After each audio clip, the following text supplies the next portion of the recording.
Okay, I'm going to go over the cardio interval training sheet that is attached to this module so that you can clearly understand everything that's going on here. So it has a progression from week 1 to week 28.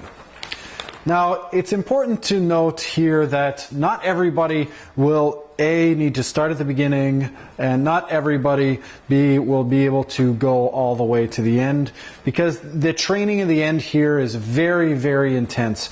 It's not important that you follow all of this. Okay?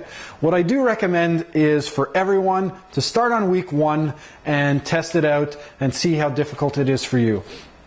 If week 1 is really gets your heart rate going and you find it tough and you find like it's great training, it's not too easy, then stick there and progress yourself from that week on.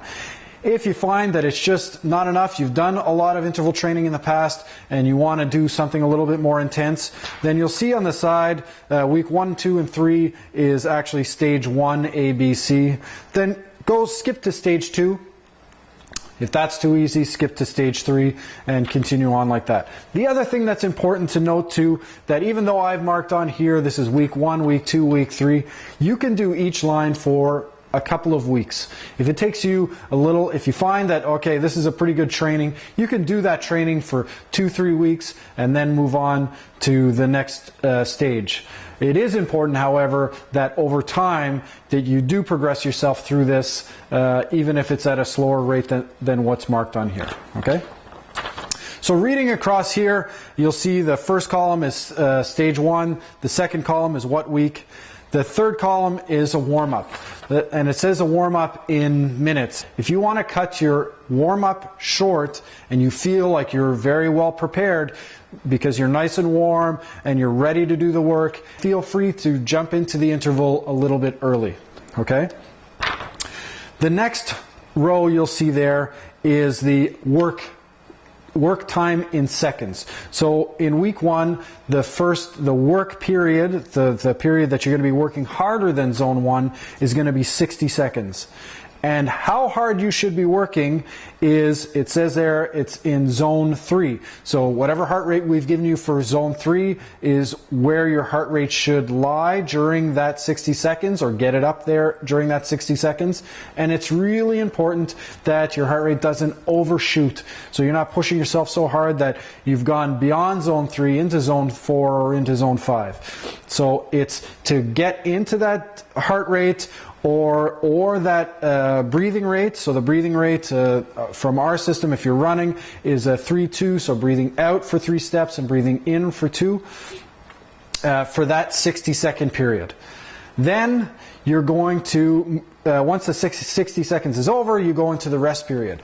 Now, most interval training programs focus on how hard you're working during the work phase. What I'm going to get you to do is you definitely have to get up to that heart rate or be in that zone for the work period. When you move to the rest period, one of the most important things you could ever teach your body is how to recover properly. So what I want you to do, even though it says there for the first week that the recovery period is 120 seconds, I want you to get your heart rate back down into that zone 1, because that's the prescribed zone for the rest, a 4-4 or a zone 1, as quickly as possible. Train your body to recover. Train your body to recover quickly is going to have huge benefits, more benefits than anything else. Of all the athletes I've worked with, when I've taught them how to recover quickly, then they've been much, much more effective. And you're going to be able to move on to other zones and be able to push yourself harder, lose more weight, get more benefits, and the whole program will be much better if you can teach yourself how to recover quickly. So you get yourself down into that heart rate zone or that breathing rate zone as quickly as possible, and you stay there for the 2 minutes or until the 2 minutes expires. On a side note, if at the end of the 120 seconds you haven't achieved that rest period zone where you're supposed to be, you can't stay with that breathing rate, you keep breathing faster, then you have to extend the rest period. You extend the rest period until you can stay in that zone for at least 20 seconds. And once you're in that zone for 20 seconds, then start back with your interval. Reading along the next column after the rest period is the sets. So for the first line, your work period is 60 seconds, your rest period is 120 seconds. That's a total of 3 minutes for one set. You're going to repeat this 6 times in a row. And what changes in the weeks to come is how many sets you're doing. So you're progressively pushing yourself more and more over the weeks. So pay attention to that column every time you train. The cool down. Now, you'll always, when you're doing the interval training, you transition into, when you do the interval is always work and then rest.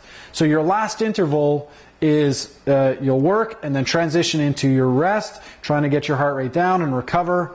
And once you've recovered completely, or you've done the 120 seconds for that first week, then you're going to tag on another 4 minutes of zone 1 to cool your body off and slow down and flush your body out and allow it to recover properly.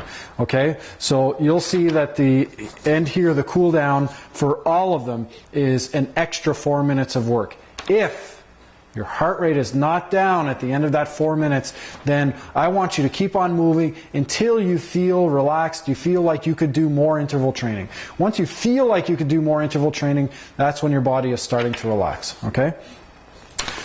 The estimated workout time is at the end here, so if you really stick to how long the warm-up is, do all the intervals, and how long the cool-down is, then that'll tell you how long this workout is.